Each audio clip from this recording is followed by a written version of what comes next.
తుమ్మలపల్లిలో uranium tailing pond వద్ద పెంచాలంటే కొట్టాల గ్రామస్తులకు నష్టపరిహారం చెల్లించి ఎత్తు పెంచుకోవచ్చని Pulivendula TDP incharge BTech Ravi ఆర్డీఓకు విజ్ఞప్తి చేశారు. యురేనియం టైలింగ్ పాండ్ విషయంలో కలెక్టర్, డిప్యూటీ సీఎంలకు ఇప్పటికే విజ్ఞప్తి చేసినట్లు బీటెక్ రవి చెప్పారు. పాండ్ ఎత్తు పెంచడంతో కణం కింద కొట్టాల గ్రామంలో ఆరోగ్య సమస్యలు తలెత్తుతున్నాయని రవి వాపోయారు. ఆ విషయాన్ని ఫ్యాక్టరీ యాజమాన్యం పట్టించుకోకుండా వారి అవసరం కొద్దీ గొప్పలు చెప్పుకోవడానికి ఎత్తు పెంచుతూ పోతోందని స్థానికులతో జరిగిన సమావేశంలో బీటెక్ రవి ఆరోపించారు.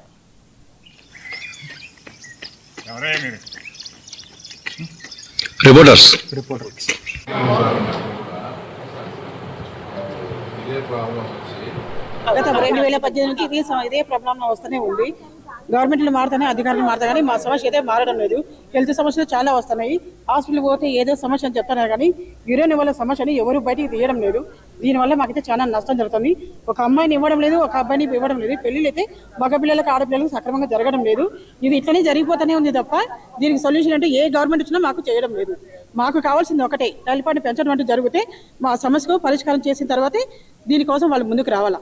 టైల్పాండ్ మాత్రం ఖచ్చితంగా మేమైతే ఈసారి మాత్రం పెంచడానికి ముందుకు రానివ్వం ఎవరిని కూడా. దీనికోసం ఎంతవరకైనా మేము ముందుకు వస్తాం. మాకైతే ఈ గవర్నమెంట్ చేస్తుందనే నమ్మకంతో ఉన్నాము. చాలా రోజుల నుంచి కూడా అంటే ఒక బర్నింగ్ ఇష్యూ ఆ ప్రాంతంలో ఉండే ఆ గ్రామంలో నివసించే వాళ్ళకు కానీ చాలా చాలా తీవ్రమైన సమస్య ఇది. అంటే వేముల మండలంలోని కనం కింద కొట్టాల, తర్వాత మబ్బుచింతలపల్లె గ్రామంలోని కొన్ని ఒక 100-150 ఎకరాలు ఉన్నది. ఎన్నిసార్లు చెప్పినా కూడా అంటే యురేనియం ప్రాజెక్టు వాళ్ళు దీన్ని అలసత్వంగా తీసుకొని ప్రతిసారి ఏదో ఒక రీజన్ చెప్పి దాన్ని పోస్ట్పోన్ చేసుకుంటూ పోవడం.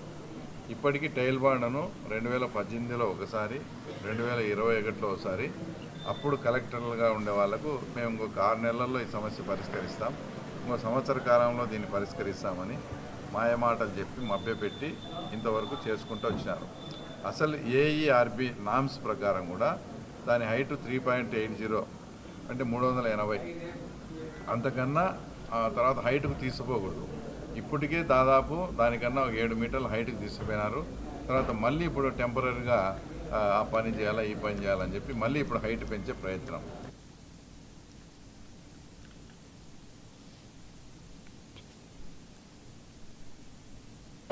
ఇదే ప్రాబ్లం వచ్చి వాళ్ళు ఏం చెప్తారంటే ఇది మనం టెంపరీ అడ్జస్ట్మెంట్ చేయకపోతే మొత్తం ఫ్యాక్టరీని అక్కడ నిలబడిపోతాను. వేరే మాట్లాడే సమస్య వచ్చి అందరికీ ఇబ్బంది వస్తుంది.